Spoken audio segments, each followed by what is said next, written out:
a megachurch pastor, an African American life coach, and a 2,000-year-old mystical tradition. They all say the exact same thing about trauma. Think about that for a moment. 3 voices, 3 worlds, 3 completely different vocabularies, different centuries, different audiences. One, a woman who grew up in the spotlight before she was ready. One who climbed out of poverty, abuse, and loss to become a teacher to millions. And one, a body of ancient Jewish mysticism that has survived exile, persecution, and 2.5 millennia of human suffering. You would not expect them to agree on anything. And yet, when you strip away the language, when you look beneath the cultural clothing and the personal stories and the doctrinal frameworks, they are all pointing at the same wound. And they are all pointing at the same door. What they agree on will change the way you understand your own pain forever. I want you to stay with me today, because what I am about to share with you took me years to see. And some of you are going to hear it and feel something shift inside you in a way that nothing has shifted in a very long time. This is not another healing pep talk. This is not 3 inspiring quotes strung together with motivational music. This is a convergence. And when 3 rivers that begin in completely different mountains all flow to the same sea, you have to stop and ask why. Before we go any further, if this message is speaking to you already, I want you to do something for me right now. Go down to that comment section and type the words, "I am being made whole." Not someday whole, not partially whole, present tense, active tense. Right now whole, that is your declaration for today. Type it, believe it, and hit that subscribe button while you are there. Because this conversation is one you will want to return to. And the next one is already coming. I am being made whole. Drop it in the comments now. Now, let us begin with the wound itself. You know what your trauma has done to you. You do not need me to define it. But let me name it in the way you actually live it. Because sometimes the most healing thing in the world is simply to be seen accurately. Not counseled, not advised, just seen. So let me try. You have learned to perform being okay. That is the first thing trauma does. It does not just hurt you. It teaches you to hide the hurt so effectively that after a while you cannot find it yourself. You smile in the meetings. You answer the phone with energy. You say fine when people ask how you are. And you say it with such practiced ease that they believe you. And some days you almost believe it yourself. You post the right pictures. You laugh at the right moments.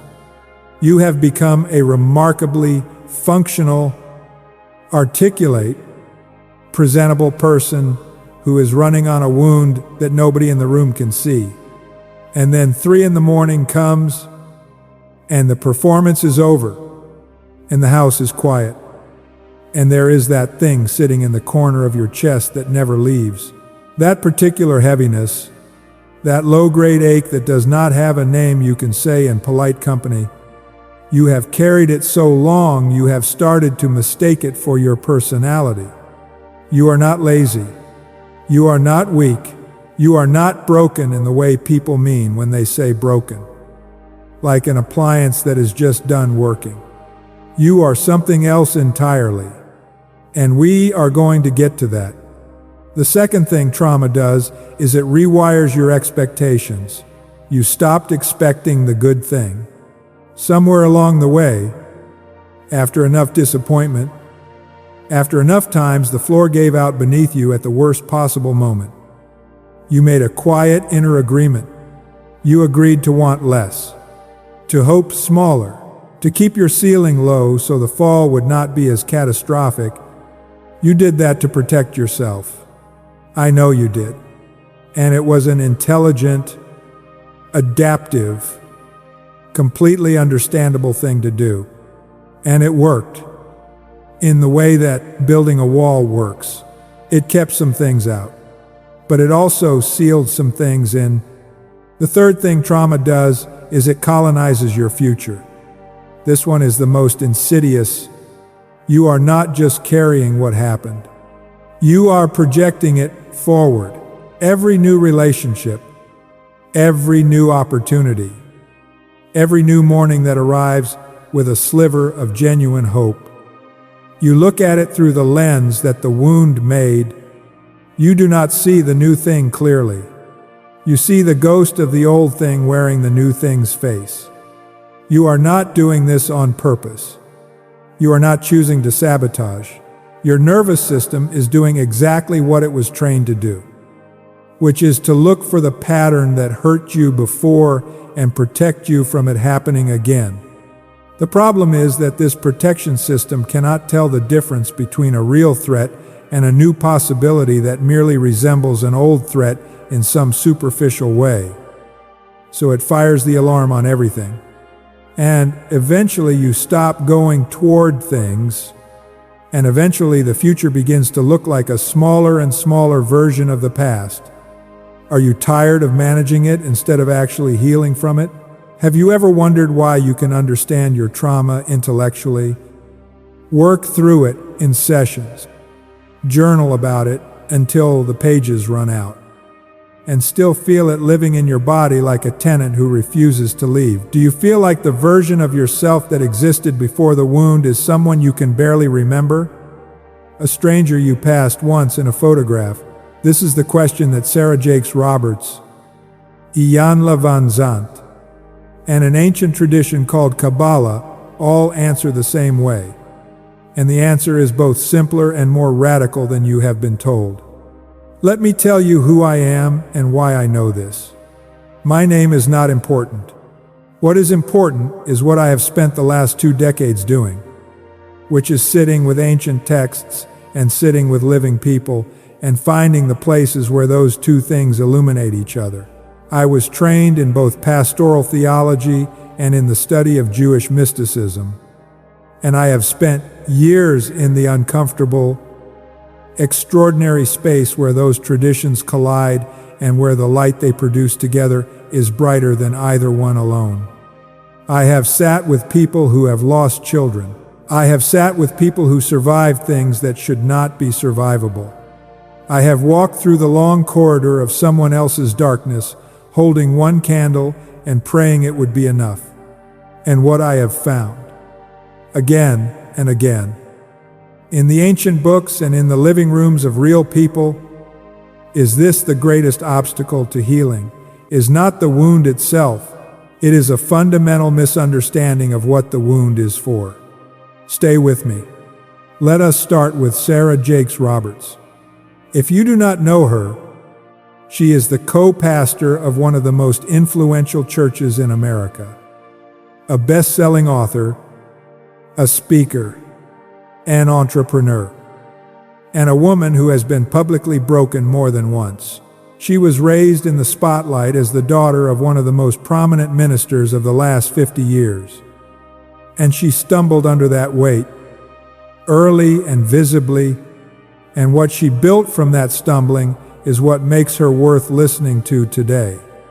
Her core teaching on healing is this: your wound does not define your lens, but it absolutely shapes it. She wants to help people clear their lens, not remove their lens, not pretend the lens is not there, not perform positivity over it. Understand how it bends the light. She says that if you have normalized something traumatic, you have become comfortable living with the enemy inside the walls. You have stopped calling it dangerous because you have stopped calling it anything. It has just become your normal. That is a devastating observation, and it requires an honest moment with yourself to sit inside it fully. Think about how many things you have simply made normal. The way you flinch at certain tones of voice that sound like the voice that once had power over you. The way you over-explain yourself in every conversation as if you are pre-apologizing for your own existence before anyone else can call it into question. The way you interpret silence as disapproval and distance as rejection and a change in someone's energy as the beginning of an ending, the way you cannot let someone be fully good to you without waiting for the other shoe to drop. Without cataloging in the back of your mind the specific ways this person is eventually going to disappoint you. Because everything has disappointed you before, and there is no reason to believe this will be different. The way you move through your own life at a slight defensive angle, never fully forward, always half ready to absorb impact. None of that started as your personality. Let that land. None of it is who you are. All of it is a wound that went unaddressed long enough to become infrastructure. The wound stopped being an event and started being an operating system. And you have been running on that operating system as if it is just the way you are wired. As if this is simply your temperament. As if the suspicious part of you and the small hoping part of you and the flinching part of you is just your authentic self. It is not your authentic self. It is your adaptation self. And adaptations can be updated. Sarah Jakes Roberts says, look at the lens. See how it was shaped. Because you cannot heal what you have agreed to call your nature. Stop right there. Read that again with me. You cannot heal what you have agreed to call your nature. This is the first convergence point. And now we are going to travel several thousand miles and several centuries to find the second one. Iyanla Vanzant. If you know her, you know she needs no introduction. If you do not, let me tell you the short version. She survived childhood sexual abuse, domestic violence, homelessness, the death of her daughter, and a list of losses that would have leveled most people permanently. She became a New York Times best-selling author, a television host, an ordained minister, a certified spiritual life coach, and the woman who has probably said the phrase, fix your life more productively than anyone alive. Her show, her books, her platform, her whole life is a testimony to what you can build in the rubble. Her core teaching on healing is what she calls radical responsibility. And people sometimes misunderstand this. So I want to be careful here.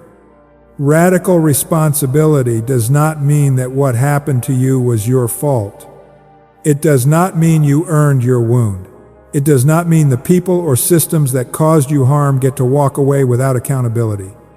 Radical responsibility has nothing to do with excusing anyone.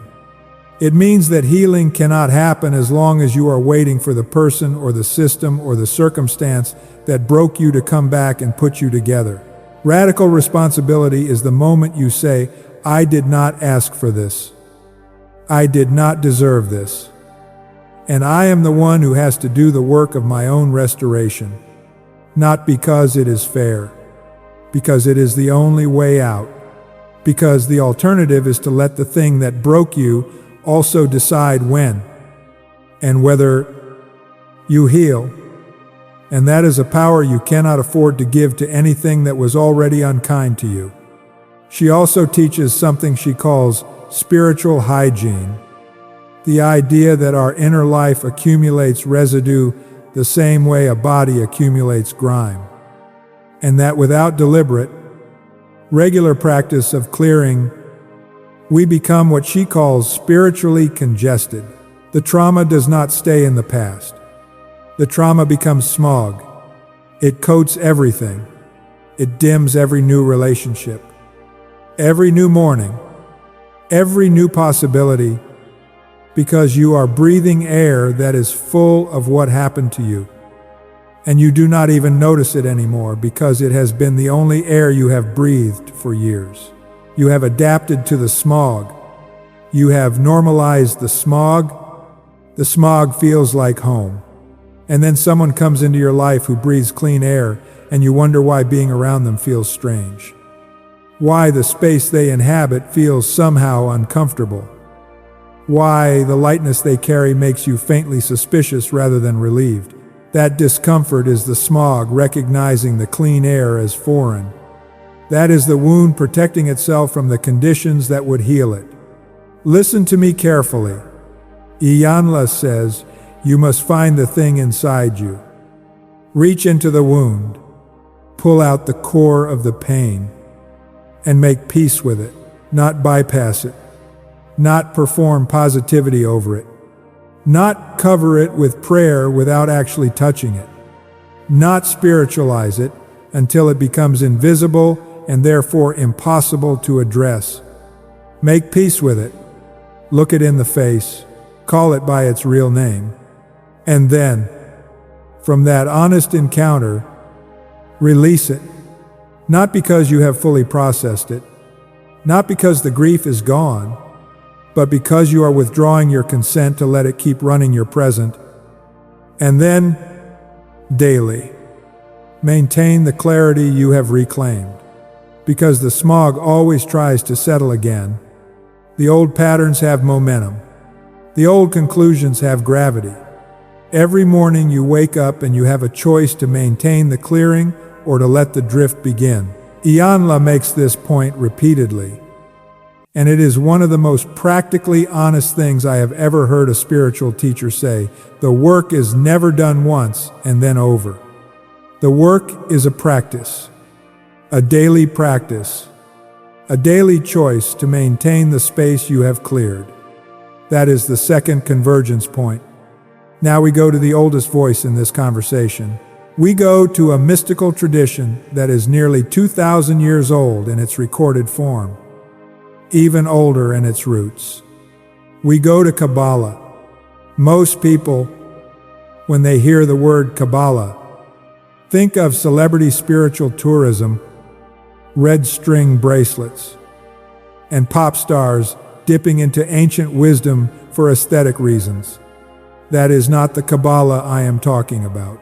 I am talking about Lurianic Kabbalah, the profound mystical system developed by a rabbi named Isaac Luria, who was born in Jerusalem in 1534 and who spent years in solitary study on the banks of the Nile River before settling in the city of Safed in the Galilee, where he gathered a small group of students and began teaching the most extraordinary account of creation and repair that human consciousness has ever produced. His students wrote it all down after his death at the age of 38, and what they recorded has been shaping Jewish mystical thought for 5 centuries. Isaac Luria, known to his students as the Arizal, the Holy Lion, taught 3 interlocking ideas that, taken together, answer the deepest question any of us carry. Why is there suffering? And what is it for? The first idea is called tzimtzum. The Hebrew word means contraction or withdrawal. The teaching goes like this before creation. The infinite light of God filled all of existence. There was no space for anything else. There was no room for a world, for a humanity, for you, for me, for any of this. And so, in an act of profound and deliberate divine love, God contracted, God withdrew a portion of infinite presence inward in order to make room for the world. And for you, and for your free will, and for your story, the infinite made itself small so that the finite could exist. This is not a metaphor about God becoming less. This is a teaching about the nature of love, which always makes space for the other, always creates room, always withdraws the full force of its infinite weight so that the beloved can breathe, can move, can choose. The tzimtzum is the original act of divine hospitality, the universe making room at the table for everything that is not itself. Pay attention to the next sentence. The Kabbalists teach that every moment of apparent absence, every silence of God you have ever experienced, every period of your life when heaven felt sealed, and your prayers seem to dissolve before they reach the ceiling. Those moments are not evidence of divine abandonment. They are, at the cosmic level, the shape of tzimtzum, the withdrawal that makes room, the silence that creates space for something new to be born into. The dark period is not the absence of the sacred. The dark period is the womb. It is the empty space that the contraction made, waiting for the next act of creation to begin in you. Read that again. Let it reframe the silence you have been afraid of. The second idea is called Shevirat HaKelim, the shattering of the vessels. Luria taught that after the initial contraction, God sent divine light into a set of vessels, sacred structures designed to hold and transmit that light into the world, to be its carriers, its containers, its form, but the vessels could not contain the intensity. The light was too great. The vessels shattered, and when they shattered, divine sparks, fragments of holy light, what the Kabbalists call nitzot zat, scattered into every corner of the physical world. They embedded themselves in matter. They hid themselves in the ordinary, in the everyday, in the texture of stones and the silence of grief and the ache of longing and the space inside every broken thing. They are waiting. Every single one of them is waiting. The Kabbalists say this is the origin of all suffering, not because God made a mistake, not because creation went wrong, but because the shattering was necessary. The world that exists because of the breaking is richer, more complex, more layered, more capable of depth and beauty and redemption than the world that would have existed if nothing had ever shattered. Read that carefully. The breaking was not a catastrophe to be survived. It was a condition of creation itself. Without the breaking, without the scattering, without the sparks embedded in shadow, there would be nothing to redeem, nothing to search for, nothing to restore. There would be no story. There would be only static, undifferentiated light with no darkness for it to shine against, and therefore no light visible at all. The brokenness is not the enemy of the holy. The brokenness is the hiding place of the holy. The broken vessel is not the problem. The broken vessel is the map. Every fracture line points toward where the light went. And the third idea is the one that brings everything together. It is called tikkun. It translates as repair, as rectification, as restoration. The teaching is this: the purpose of every human life, every single one, regardless of who you are and what you have survived and how badly you believe you have failed, the purpose of every human life is to participate in the gathering of the scattered sparks, through acts of love, through conscious spiritual work, through the deliberate and disciplined practice of restoring what has been broken. Each person completes a small portion of the cosmic repair. The tikkun of the world and the tikkun of the soul are the same process at different scales. They are not two separate projects. They are one continuous act of love happening simultaneously in the cosmos and in you. To heal yourself is not a selfish act. Let me say that again clearly. To heal yourself is not a selfish act. To heal yourself is a cosmic act. It is a contribution to the repair of everything. Because your healed self will do in the world what your wounded self cannot do. And the world needs what your healed self will bring. That is the third convergence point. Now watch what happens when you place all three teachers in the same room. Sarah Jakes Roberts says, look at your wound. Name it. Understand how it has shaped the lens through which you see the world. Because you cannot heal what you have renamed as your personality. You cannot fix what you have decided is just who you are. The first act of healing is the act of honest perception. See the lens. Name the conclusions the wound made. Stop treating your adaptation as your identity. Iyanla Vanzant says, take radical responsibility for your own restoration. Clear the spiritual smog. Do the daily work of maintaining the inner space you have reclaimed. Because no one is coming to fix what only you can reach.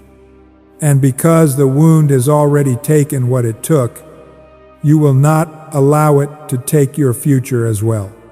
Radical responsibility is not self-blame. Radical responsibility is the declaration of agency. It is the moment you stop being the story and start being the author. And the Kabbalistic tradition, through the voice of the Arizal 5 centuries ago in a small city on a hill in Galilee, says, you were never supposed to be unbroken in the way you think of unbroken. The shattering is not a deviation from the plan. The shattering is the plan. The vessels were always going to shatter because the light was always too great for them to hold without breaking. And the breaking was always the mechanism by which the light could scatter into the world and wait to be found. And your wound is one of those hiding places. Your wound is embedded with a spark of divine light that went into it when you broke. And the task, the ancient and sacred task, is to go into the breaking and find it. 3 voices. 1 revelation. Your wound was not an interruption of your story. Your wound is the location of your transformation. Not your wound making you weak. Not your wound defining your limits. Let me be absolutely clear. Not your wound as a badge of suffering to be permanently displayed. Not your wound as the thing you drag behind you forever. An anchor tied to your ankle that keeps you circling the same ground. Your wound as the precise coordinates of where the work is, as the address of the light that is waiting to be gathered, as the beginning of something that could not begin any other way. That changes everything. Let me give you the practice now, because this is not a sermon that ends in inspiration and leaves you alone with your feelings on the drive home. This is a teaching, and teachings come with instruction. There are 4 movements to this practice, and I want you to do all 4, not some of them, not the easy ones, not the ones that fit comfortably into how you already think about healing. All 4, and I want you to do them in sequence, over 4 consecutive days, and then cycle back and do them again. This is not a one-time exercise. This is not a technique you apply once and then check off the list. This is a recalibration of how you relate to your own history. A new operating system, installed through repetition and honesty and the willingness to keep doing the work even when the work feels slow. The first movement is what I call the naming. This is Sarah Jakes Roberts' contribution. You must name the wound accurately, not in the language of drama, not in the language of victimhood, which makes the wound the center of everything and you the passive object in its orbit, not in the language of minimization, which pretends the wound was smaller than it was and calls that strength when it is actually avoidance. In the language of honest examination, clear and specific and real. Sit down with a piece of paper and ask yourself one question. What did I learn to believe about myself or about the world because of what happened to me, not what happened to you? What you decided it meant, because the event itself is in the past. The event happened and then it ended. What you concluded from the event is living in your present right now, in this moment. As you watch this, the conclusions are the operating system. The conclusions are the lens. Write it down, all of it. The belief that you are too much for the people who should love you. The belief that you are not enough for the things you want. The belief that good things leave. That connection costs too much. That being seen fully is the same as being rejected eventually. The belief that you will one day be found out for the fraud you are convinced you secretly are, because everyone who sees you fully will see what happened to you and draw the conclusion that you are damaged in some fundamental way. Write every one of them down without judging yourself for having them. These are not character flaws. They are survival conclusions. They made complete sense at the time you formed them. The mind under duress makes rules to prevent the duress from happening again. The problem is not that you formed them. The problem is that you are still running on them as if the emergency that created them is still happening, as if the event is current when it is historical. The mind does not automatically update. You have to update it. And the first step in updating it is seeing it clearly. Name them. All of them. Every single one. Give them no more power than they already have by keeping them visible and explicit instead of hidden and ambient. That is day one. The second movement is what I call the releasing. This is Iyanla Vanzant's contribution. And I want to warn you that this is the movement that most people skip. And skipping it is why most people cycle through the same healing ground over and over again without ever arriving anywhere genuinely new. They do the naming. They do the insight work. They understand the wound, and then they put the paper away and go back to living inside the very conclusions they just named. Understanding without releasing is information without transformation. On day two, you take what you wrote on day one and you speak it out loud, not to a journal, not in your head, out loud, into the air, to God, to the universe, to the sacred presence you believe in. You say, "This is what I have been carrying. I see it clearly now. I name it fully. And I am choosing today to no longer allow it to rent space in my future. I release it. Not because it was not real, not because it did not matter, not because I have fully processed every layer of it, because you may not have, and that is fine, but because I am withdrawing my consent to let it keep shaping what I see. I am cleaning the lens. I am clearing the air. And then, and this is the part Iyanla emphasizes above everything else, you take radical responsibility for one thing going forward. Just one. You do not have to fix everything today. You choose one pattern that the wound created, one behavior, one response, one way of relating to people or to possibility. And you say, this pattern ends with me. Today, I am responsible for what comes next. I did not create the wound. I did not deserve the wound. I did not ask for it, and it was not fair. And I am responsible for the healing.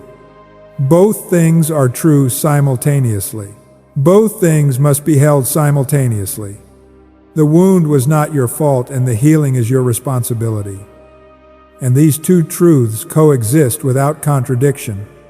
That is day two. The third movement is what I call the searching. This is the Kabbalistic contribution. On day three, you do something that will feel unusual, and I want you to trust it.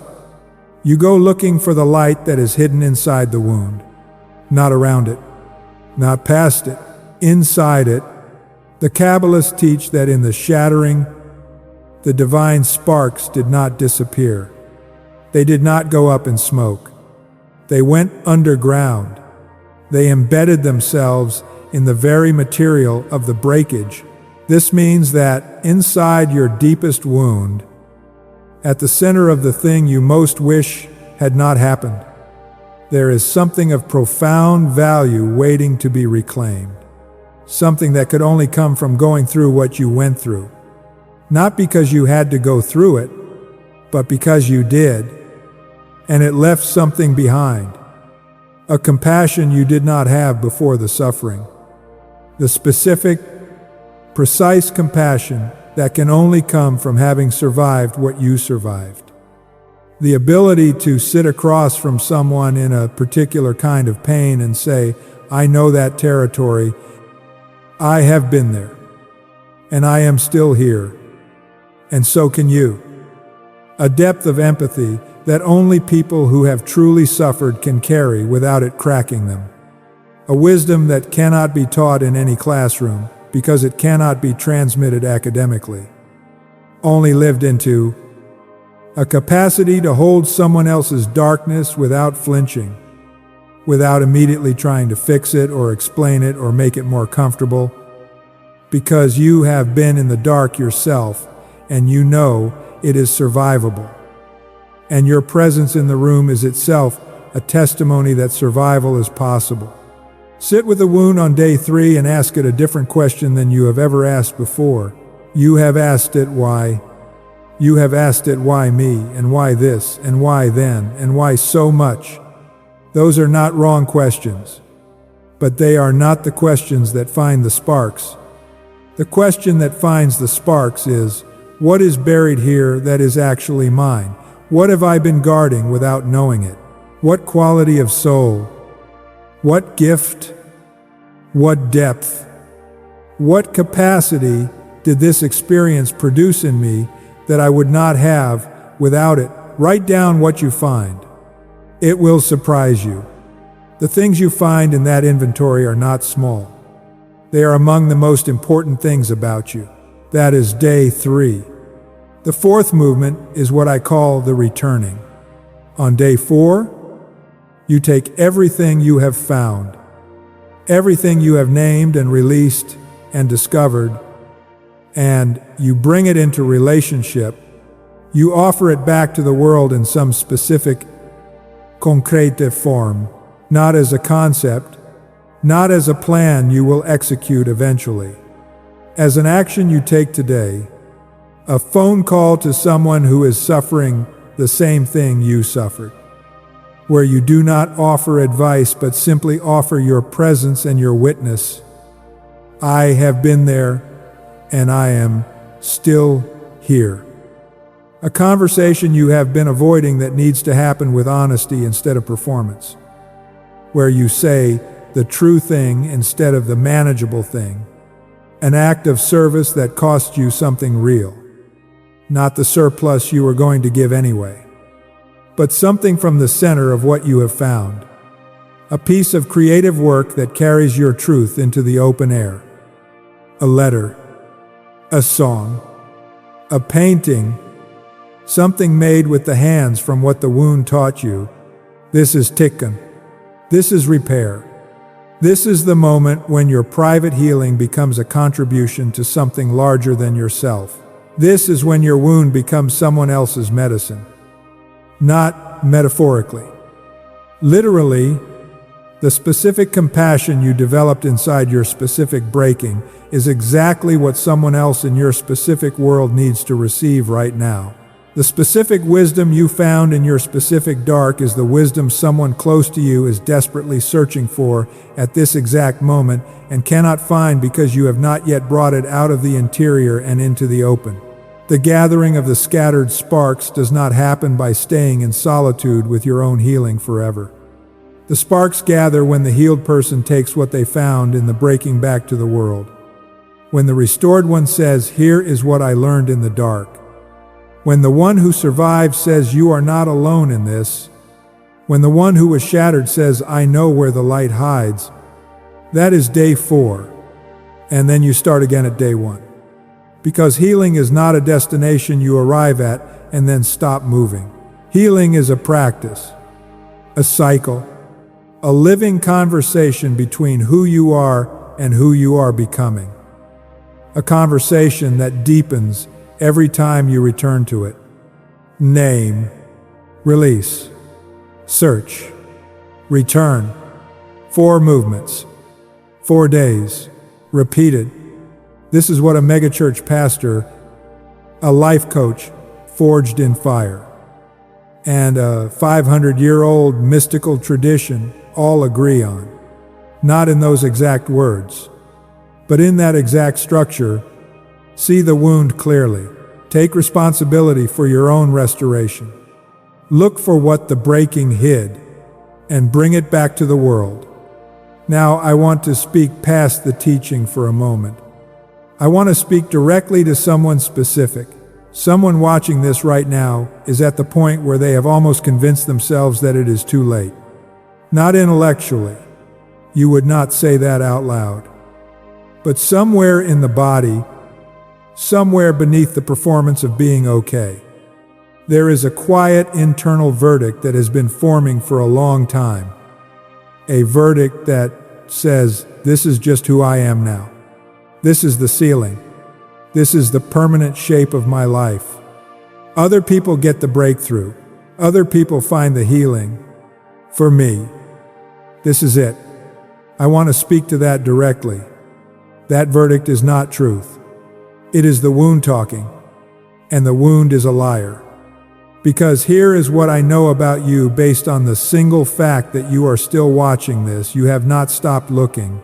People who have truly given up do not look.